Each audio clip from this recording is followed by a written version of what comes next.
¿Qué oscuros secretos psicológicos se esconden tras el escalofriante caso real de Natalie Grace? Una inocente adopción internacional que se convirtió en un infierno familiar. En este vídeo vamos a desentrañar desde el psicoanálisis la mente de sus tres protagonistas, el padre adoptivo Michael Barnett, la madre adoptiva Kristen Barnett y la propia Natalie Grace. Cada uno revela una estructura interna fascinante y oscura, y analizaremos sus traumas, defensas y pulsiones inconscientes bajo la lupa, como no, de psicoanalistas como Freud, Lacan, Winnicott o Melanie Klein. Todo comienza con lo que parecía un acto de amor. En 2010, Michael y Kristen Barnett adoptan a Natalia, una niña ucraniana de unos 6 años, afectada por enanismo. Esperaban sumar a su nueva hija a una familia feliz. De hecho, tenían 3 hijos biológicos. Uno de ellos, un niño genio en física, que veríamos que es autista. Pero muy pronto la historia dio un giro siniestro. Los Barnett empezaron a sospechar que Natalia no era la niña que decía ser, sino una mujer adulta haciéndose pasar por menor con intenciones malignas. Lo que siguió parece sacado de una película de terror. Los padres acusaron a Natalia de intentar asesinarlos, de verter lejía en el café de Kristen, de amenazar con acuchillarlos mientras dormían e incluso de empujar a su madre contra una cerca eléctrica. Sus acusaciones eran tan inverosímiles que muchos compararon el caso con la película La huérfana, donde una psicópata adulta finge ser una niña. De hecho, años después, otra familia sugirió que Kristen se inspiró en esa película, pues los supuestos comportamientos sociopáticos que atribuía a Natalia, como aparecer de noche con un cuchillo diciendo que quería matarlos, calcan la trama de este film. Consumidos por el pánico o quizá movidos por motivos más fríos, Michael y Kristen tomaron en 2012 una decisión radical. Lograron que un tribunal cambiara legalmente la edad de Natalia, haciendo que pasara de 8 a 22 años. Con un golpe de pluma, su hija adoptiva dejó de ser considerada una niña en papeles, ahora en una adulta independiente. Poco después, en 2013, la llevaron a vivir sola a un apartamento y la abandonaron allí mientras ellos se mudaron a Canadá con sus hijos biológicos. Natalia, pequeña y con discapacidad, quedó abandonada a su suerte con apenas 8 o 10 años reales. Este acto estremecedor de abandono finalmente atrajo la atención de la policía y de los medios. Los Barnett fueron acusados de negligencia grave. El mundo se enteró del caso en 2019 y quedó dividido. ¿Era Natalia una víctima inocente o una estafadora peligrosa? La serie documental El curioso caso de Natalia Grace, que está en Discovery, que salió en 2023, mostró el relato de Michael Barnett y otros testigos, mientras que Natalia habla, que es la otra serie documental de 2 temporadas de 2024, lo que se llama Natalia Grace, su verdad, dio voz a la propia Natalia, decidida a contar su versión de los hechos. Finalmente, pruebas forenses de ADN realizadas en 2023 confirmaron que Natalia sí era una niña nacida en 2003, muy lejos de ser la mujer de casi 30 años que sus padres pintaban. Legalmente, Michael y Kristen evitaron la cárcel. Él fue absuelto en 2022 y a ella le retiraron los cargos en 2023. Pero la pregunta más inquietante permanece. ¿Qué dinámica psicológica llevó a esta familia a vivir una pesadilla digna de Sigmund Freud? Más allá de lo sensacionalista del caso, que sería la duda sobre la edad, las acusaciones cruzadas, el circo mediático, estamos ante una tragedia psíquica. Para entenderla, debemos mirar bajo la superficie, entrar en la mente de cada protagonista, donde se gestan temores, deseos y defensas inconscientes. El psicoanálisis, desde Freud hasta Lacan, nos ofrece un mapa para navegar este laberinto de sombras. Veamos qué puede haber movido al padre, a la madre y a la hija en esta oscura coreografía familiar. Michael Barnett, el padre adoptivo, se presenta inicialmente como un hombre afable, quizá ingenuo, que dice haber sido engañado por toda la situación. En el documental, Michael narra la historia con un dramatismo notable. Lágrimas, risas nerviosas, súbitos cambios de tono. Primero afirma que tenía una vida familiar ideal antes de Natalia. Luego se proclama víctima de abusos por parte de su ex esposa Kristen. Esta contradicción de marido feliz a marido maltratado ya sugiere un conflicto interno y cierta distorsión de la realidad. Un psicoterapeuta que analizó la serie señaló que Michael muestra rasgos histriónicos de personalidad, con tendencia a manipular y a teatralizar sus emociones. En términos psicoanalíticos clásicos, podríamos decir que Michael encarna una estructura histérica, busca la atención y aprobación del otro constantemente, dramatizando los hechos, quizá para seducir a la audiencia y a sí mismo convencerse de su propia inocencia. Freud, al estudiar la histeria, describió cómo los conflictos internos pueden expresarse de forma teatral y exagerada. Michael parece justamente teatralizar su conflicto inconsciente ante las cámaras. ¿Por qué necesita representarse como víctima con tanta vehemencia? Una hipótesis es que actúa así como mecanismo de defensa. La culpa por haber abandonado a Natalia podría ser insoportable para su ego consciente, de modo que su psiquis recurre a defensas clásicas. La negación. No hice nada malo, yo también fui víctima. Y la proyección. Atribuye toda la maldad a Christine, pintándola a ella como la mente perversa detrás de todo. De este modo, Michael se refugia en el papel del padre engañado para no enfrentar la imagen del padre victimario. Es posible que incluso él mismo se crea parte de esta narrativa distorsionada. Al fin y al cabo, en cada mentira suele haber un núcleo de verdad, pero mezclado con elaboraciones imaginarias que protegen al individuo del dolor psíquico. Su constante necesidad de performar emociones, llanto, shock, súbita jovialidad, podría revelar también una carencia interna de autenticidad emocional, algo común en personalidades histriónicas. En lugar de procesar genuinamente el horror de lo ocurrido, Michael lo convierte en espectáculo, en acting out ante el mundo. Actúa su angustia y su deseo de absolución públicamente, en vez de elaborarlos internamente. Es interesante considerar la dinámica de Michael con Christine desde la perspectiva freudiana del complejo de Edipo y la sumisión a la autoridad. Michael admite que Christine dominaba la relación. Él se describe casi como un niño asustado frente a una madre autoritaria. ¿Revivió Michael en su matrimonio algún patrón infantil no resuelto? Tal vez en su historia personal hubo figuras de autoridad a las que nunca pudo confrontar y terminó transfiriendo esa posición de poder a su esposa. En psicoanálisis llamamos transferencia a repetir patrones emocionales antiguos en relaciones actuales. Michael pudo haber transferido a Christine la imagen de un progenitor estricto, adoptando él el rol sumiso del hijo que busca aprobación. Esto explicaría en parte por qué siguió adelante con decisiones moralmente atroces, como abandonar a Natalia, si en el fondo sabía que estaban mal. Su psique infantilizada ante Christine delegaba la responsabilidad en ella, anulando su propio juicio moral. Así, aunque ante las cámaras se muestra ruidoso y expresivo, en la dinámica real familiar quizás era pasivo. Vemos aquí una paradoja fascinante de su personalidad. De cara al público es histriónico y demandante de atención, pero en la intimidad con Christine pudo haber sido dependiente y temeroso. Dos caras de la misma herida psíquica que posiblemente tengan raíces en su pasado más remoto. Pasemos ahora a Christine Barnett, la madre adoptiva. Aunque ella rehusó participar en los documentales, su voz está ausente salvo por testimonios de terceros, la huella psicológica que dejó es poderosa. Christine fue descrita por quienes la conocieron como una mujer carismática, inteligente y obsesionada con el éxito de sus hijos. Había logrado reconocimiento público criando a un hijo genio. Incluso escribió un libro al respecto. Parecía la madre perfecta. Sin embargo, tras la adopción de Natalia, su imagen se tiñó de sombras. Surgieron relatos de crueldad, de comportamientos erráticos y de un afán de controlar la narrativa a toda costa. Psicoterapeutas que han analizado el caso señalan evidentes rasgos narcisistas y grandiosidad en Christine, hasta el punto de considerarla psicológicamente desequilibrada. Desde el psicoanálisis, el narcisismo patológico de Christine puede entenderse como una defensa extrema ante una autoestima frágil.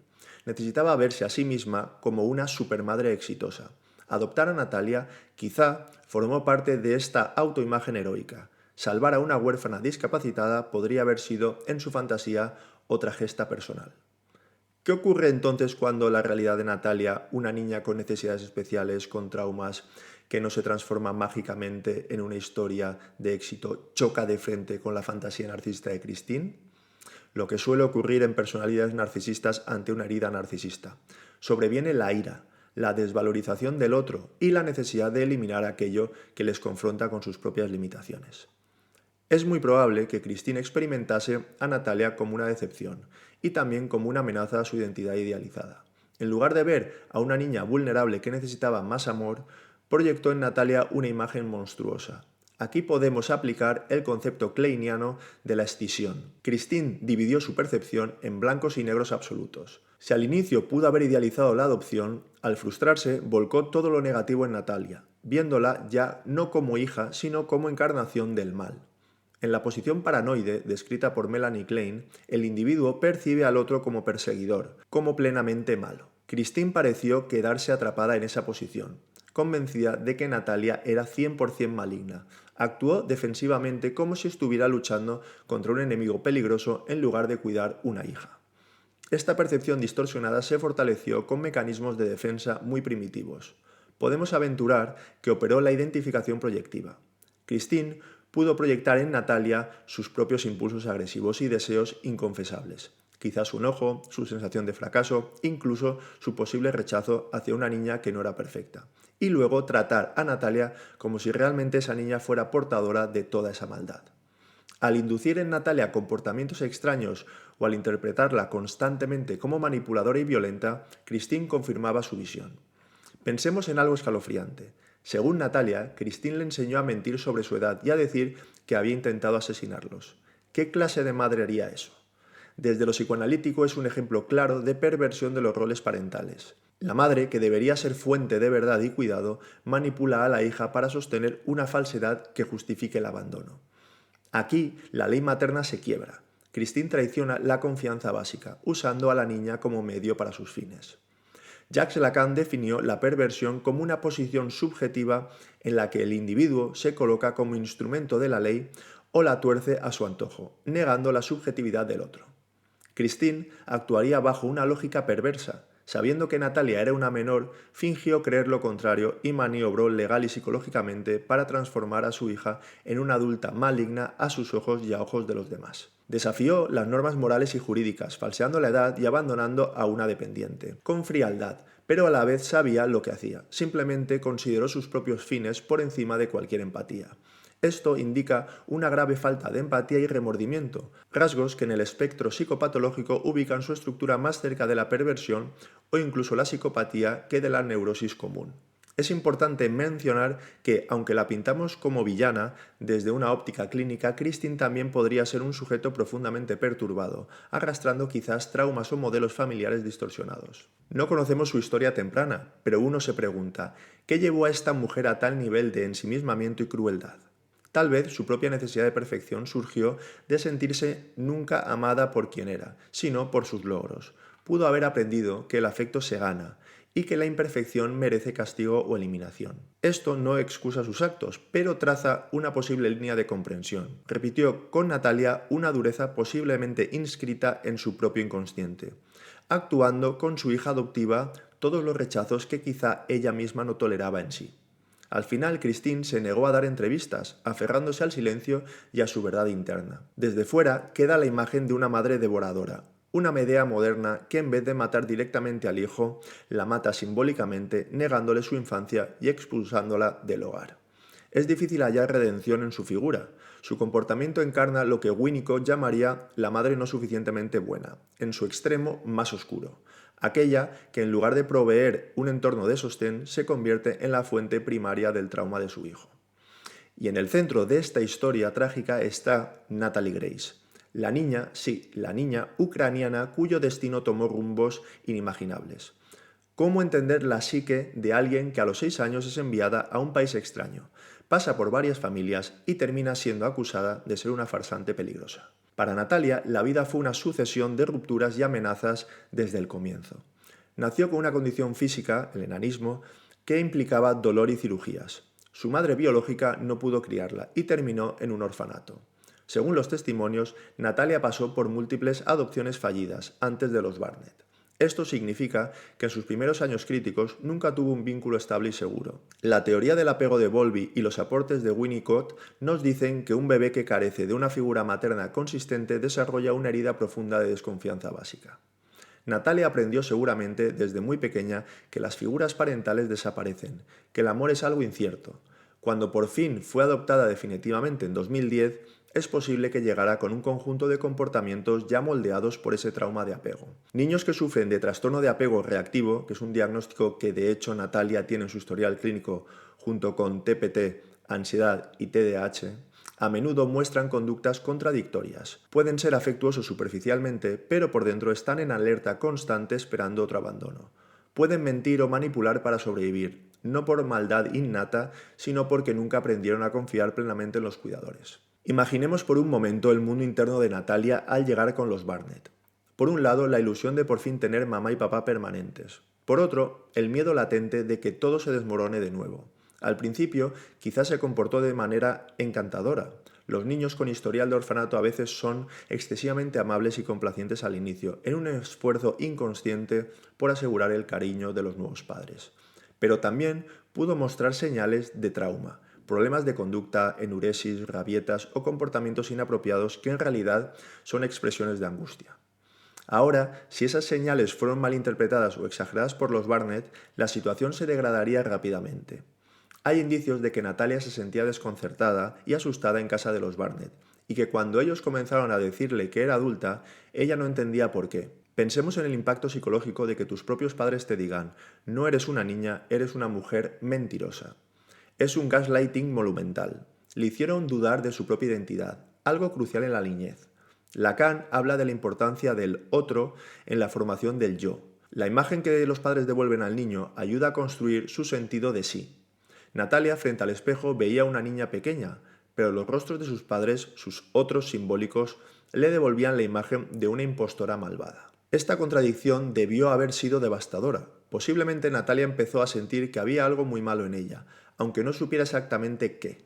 Los niños ante el abuso o el rechazo tienden a echarse la culpa. Soy yo la mala, por eso mamá no me quiere. Así es muy probable que Natalia internalizara una profunda angustia y autodesvalorización. Cuando el clima en el hogar de los Barnett se volvió más tenso y hostil, Natalia pudo haber exhibido conductas regresivas o agresiones como forma de acting out.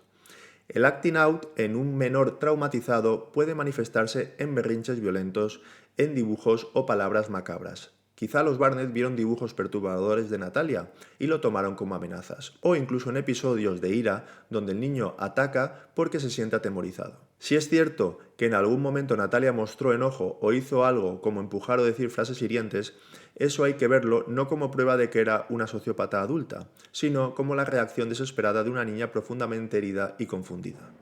Era su dolor en acción. Winnicott decía que a veces el niño malo es el niño no contenido, es decir, aquel cuyos actos disruptivos claman por la presencia de un adulto que los entienda y los frene con amor. Lamentablemente, en este caso, los adultos respondieron no con comprensión, sino con miedo y violencia institucional.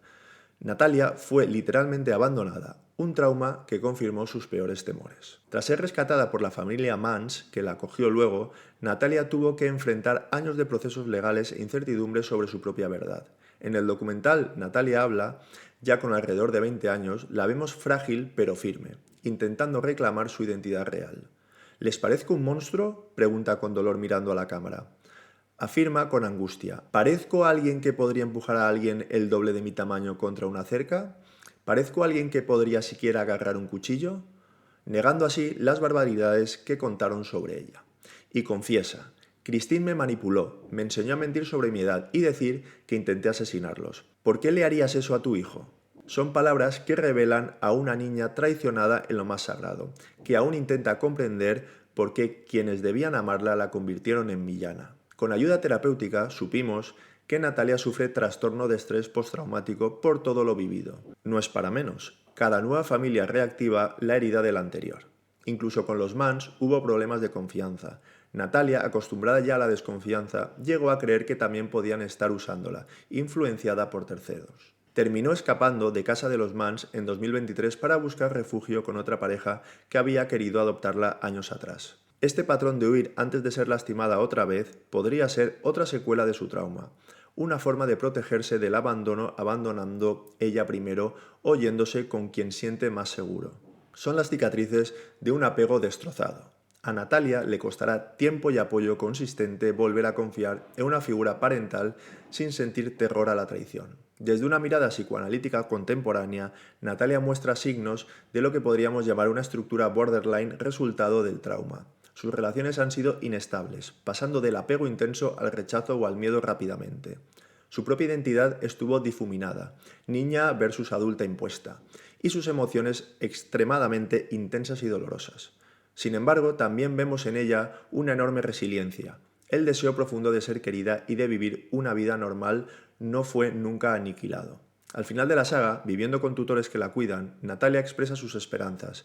Quiere estudiar, conducir, ser maestra de niños, casarse y tener hijos, pero tiene claro que no prometerá nada que no pueda cumplir, porque en su vida ha sufrido demasiadas promesas incumplidas. Esa frase es reveladora. Natalia ha sido marcada por la mentira y el abandono, y ahora anhela verdad y estabilidad.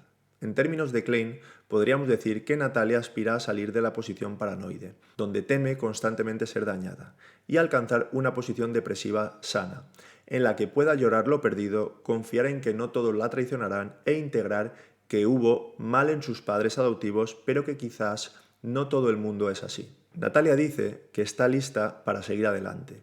Palabras sencillas que encierran una larga lucha interna por recobrar su sujeto, su futuro. En conclusión, el caso de Natalia Grace no es solo un misterio legal resuelto, es sobre todo una tragedia psíquica digna de estudio.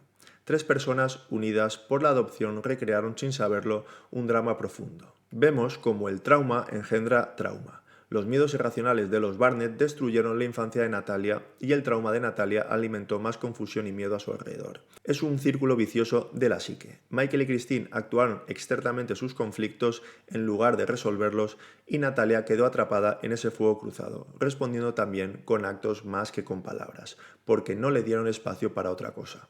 Porque cuando las pesadillas psíquicas no se atienden, pueden convertir una familia en un oscuro cuento que ningún niño debería vivir.